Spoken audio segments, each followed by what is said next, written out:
When we talk about giving AI agents a memory, we usually reach for the human brain as the model. Short term, long term, we even talk about agents dreaming.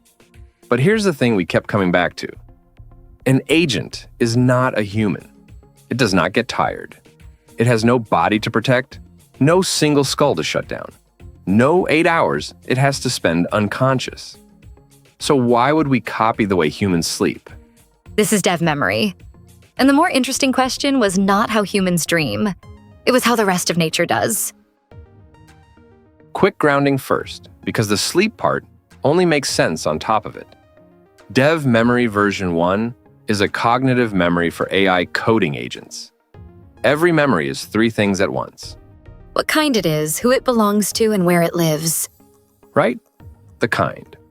An episode, something that happened, a case you solved, a fact, or a procedure, a way of doing something. Then the scope. Does this belong to one agent, one project, or the whole organization? And then it is stored so you can find it by meaning and linked to the memories it relates to. And not every memory is treated as equally true. No, each one carries a trust score from its confidence, its source, how recent it is, how often it has been reinforced. Low trust fades. Proven knowledge strengthens and can rise from one agent up to the whole team. That is version 1, and it has its own paper. What we want to talk about today is what happens to all of that memory when nobody's looking. Alex, here is what makes this hard. The whole point of shared memory is that an agent learns from what other agents already figured out. But agents disagree. 2 of them can store facts that flatly contradict each other. Right.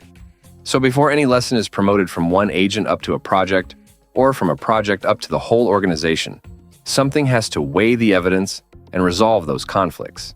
Which fact do you trust? Which one wins? That reconciliation is real work, and it never stops arriving. On top of that, the memory just needs upkeep. Noise has to fade, duplicates merge, connections get found and strengthened. Housekeeping. And normally you would schedule all of that for the middle of the night. A quiet window, a nightly batch job. That is how most software rests, and honestly, that is the human model too. Go offline, do the deep work, come back. Except there is no middle of the night here. It is a shared memory, used by a whole team of agents at once. Someone is always recalling, always storing. Pause it to clean up and you block real work. So version 2 needed to reconcile, rest, and repair without ever stopping serving. That is a hard problem for humans, but some animals have solved it. Because plenty of animals cannot afford to go fully offline either, and evolution gave each of them a different answer. And this is the part that freed us up. We are not building a human. We do not have to inherit human sleep with all its constraints. We can look across nature and take whichever pattern fits an always-on memory best. A dolphin cannot fully pass out, or it drowns. A frigatebird flies for weeks over open ocean with nowhere to land.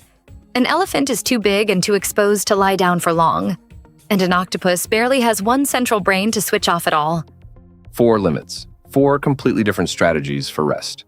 We take the core idea from each. Put it together and you get the shape of DevMemory version 2. 3 tiers of rest running continuously in the background under one rule. Never block a live request. Alex, walk us through the 3. The micro nap is the frigatebird. Every 5 to 15 minutes, a burst of maybe 10 to 30 seconds. Just trust and dedup. The scope rotation is the dolphin. Every 30 to 60 minutes, it takes a minute or 2 to deep clean one scope while the rest stay awake. And deep consolidation is the elephant. Every few hours, 5 to 30 minutes of the heavy work, promotion and pattern mining. The octopus is what lets all 3 run with no central pause. So instead of one big maintenance window, it is many small ones, spread across time and across the memory itself. The memory heals itself while it works, always serving and always quietly, keeping itself in order. No human sleeps like that. It does not have to. And there is one more piece, the part I find genuinely lovely. During the deep cycle, DevMemory dreams. In animals, the deepest sleep is when the brain replays the day and stitches loose memories into something new. We do a gentle version of that. During the deep cycle, it looks across high-value memories that were never obviously connected, and where two of them seem related, it forms a new tentative link.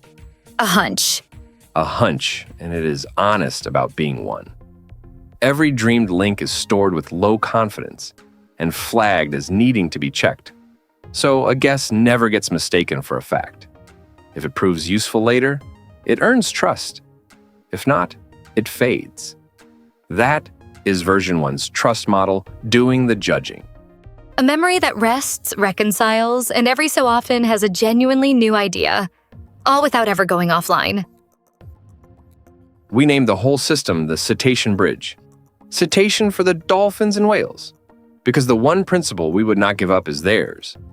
A memory that is always at least half awake, never fully offline. And a bridge, because it connects. Across scopes and across the tools an agent works in, so what is learned in one place can surface in another. The dolphin gave us the spine. The frigatebird, the elephant, and the octopus gave us the rest. None of it is how a human sleeps. That was the point. DevMemory is one of the systems built alongside the book Practical Agentic Coding. The memory architecture behind it is covered in the upcoming book by Abhijeet and Manisha Patil, available to pre-order now. Learn more at agenticcoders.dev.